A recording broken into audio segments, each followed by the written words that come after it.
25শে জানুয়ারি নোদাখালীতে যুব তৃণমূল নেতাকে গুলির ঘটনা ঘটেছিল আর সেই ঘটনায় 5 দিনের মাথায় গ্রেফতার মূল চক্রী সহ 8 জন।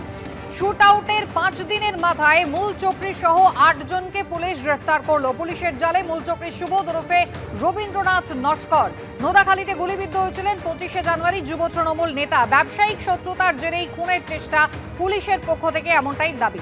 আমরা যেটা পেয়েছি যে এখানে যেটা সুবোধ বলে যে আছে, ওর অ্যালিয়াস, ওর নাম হচ্ছে রবীন্দ্রনাথ নস্কর অ্যালিয়াস সুবোধ। এর সঙ্গে একটা যে ব্যবসায়িক শত্রুতা আমরা বলতে পারি, একটা টাকা পয়সা জনিত শত্রুতা, সেইটার কারণে হি actually hatched up the plot and got it executed through যে মূল আসামি, সে হচ্ছে শোভরাজ কাজী অ্যালিয়াস রাজ। তো এও একজন রিপুটেড ক্রিমিনাল। 8 জনকে আমরা এখন পর্যন্ত অ্যারেস্ট করেছি, তাদেরকে সব রিমান্ডে নেওয়া হচ্ছে, জিজ্ঞাসাবাদ করা হচ্ছে। আরও 1-2জনকেও আমরা যাদের কমপ্লিসিটি আছে সেটা আমরা we have been able to identify them, এবং খুব দ্রুত 1-2 দিনের মধ্যে হয়তো আরও একটা অ্যারেস্ট হবে এবং this case is more or less sorted. Palta থেকে প্রয়াগরাজে গিয়েছিলেন বন্ধুরা মিলে। চূড়ান্ত বিশৃঙ্খলা রয়েছে, অব্যবস্থা রয়েছে, আর তার মধ্যেই পুণ্য স্নান সেরেছেন কোনো মতে। মহাকুম্ভে পদপিষ্টের ঘটনায় ব্যবস্থাপনার অভাবকেই দায়ী করেছেন পলতার বাসিন্দারা।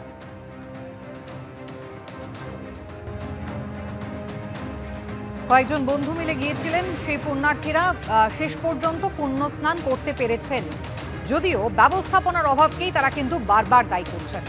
আমরা যে কুম্ভে যে 7 জন এসেছিলাম, আমাদের এক্সপিরিয়েন্সটা ঠিক কীরকম সেটা না হয় আপনারাই শুনে আপনারা ডিসাইড করুন যে আপনারা এরপরে কিভাবে আসবেন বা কি করবেন। কালকে আমরা বন্ধুরা মিলে যখন কুম্ভে বেরিয়েছি, হাঁটা শুরু করেছি, তখন আমরা জানতাম না যে আমরা হারিয়ে যাবো, আমাদেরকে এরকম এক্সপিরিয়েন্স হতে হয় এই জেনারেশনে এসে। হ্যাঁ, আগে শুনেছি, গল্প শুনেছি যে কুম্ভে হারিয়ে যায়, বাট এই জেনারেশনে যে আমরা হারিয়ে যাবো আর আমরা খুঁজে পাবো না একজন আরেকজনকে, আমরা খুব লাকি মনে করি যে আমরা আবার একসাথে হয়ে একসাথে বাড়ি ফেরার জন্য রাস্তা বেরিয়েছি। সেটা আলাদা বিষয় যে বেরোনো এখন অব্দি কিছুই আগাতে পারিনি। কারণ আপনি যখন কুম্ভে যাচ্ছেন আপনাকে ঠিকই করে রাখতে হবে যে আপনার ফোন কোনো কাজ করবে না। হ্যাঁ, ফোন কিছুই, মানে ওটা ফোন কাজ করছে না, নরমাল কল কাজ করছে না, নেট তো কাজ করছেই না, নরমাল কল কাজ করছে না।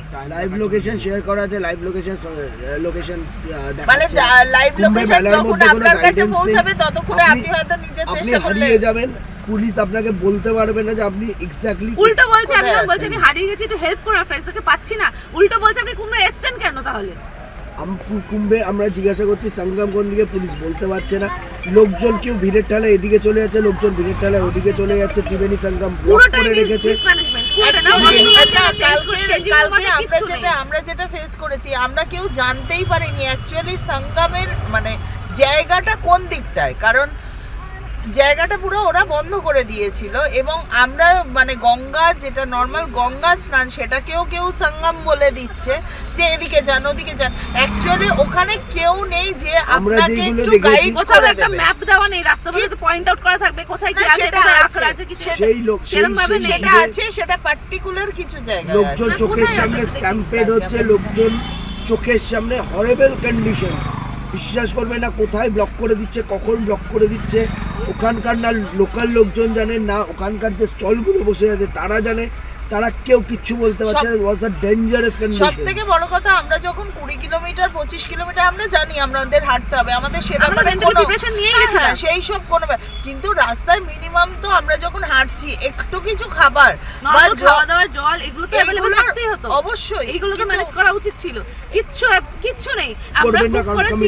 আমরা বুক করেছি গভর্নমেন্টের পেজ থেকে, সেখানে বুক করে একটা মানে আমাদেরকে ইনফর্ম করা হলো না যে রোডটা কি। আমরা যখন পৌঁছেছি প্রয়াগরাজ, আমরা জিজ্ঞেস করছি যে আমরা কিভাবে আসবো, বলছে আপনা সমঝ লিজিয়ে कैसे आना है। এটা একটা কথা আমরা এক্সপেক্ট করি না যে কোথায় বুক করেছি এরকম ভাবে আমাদের রাস্তা বলা হবে। ব্রিজ ব্লক, পিপাপুল বলছে হেঁটে আসুন মেলার মধ্যে ঢুকে। পিপাপুল গুলো 24 সেক্টর 27 সেক্টর এন্টায়ার ব্লক বানিয়েছে কেন যদি মানুষ নাই যেতে পারে? সেটা নাকি শুধু শঙ্করাচার্য এন্ড এমার্জেন্সি সার্ভিসের জন্য। তাহলে ওইদিকে ট্রেনটা যে বানিয়েছে, তাহলে আমরা ট্রেনটা যে বুক করেছি, তাহলে আমাদেরকে ওই যে 8-9 ঘন্টা আমরা হেঁটে ওই যে পিপাপুল অবধি পৌঁছেছি, ওই ভিড় ঠেলে ওই মারাত্মক হরেবল কন্ডিশন, যেখানে লোকে চোখের সামনে লোকে যেখানে স্ট্যাম্পেড হচ্ছে।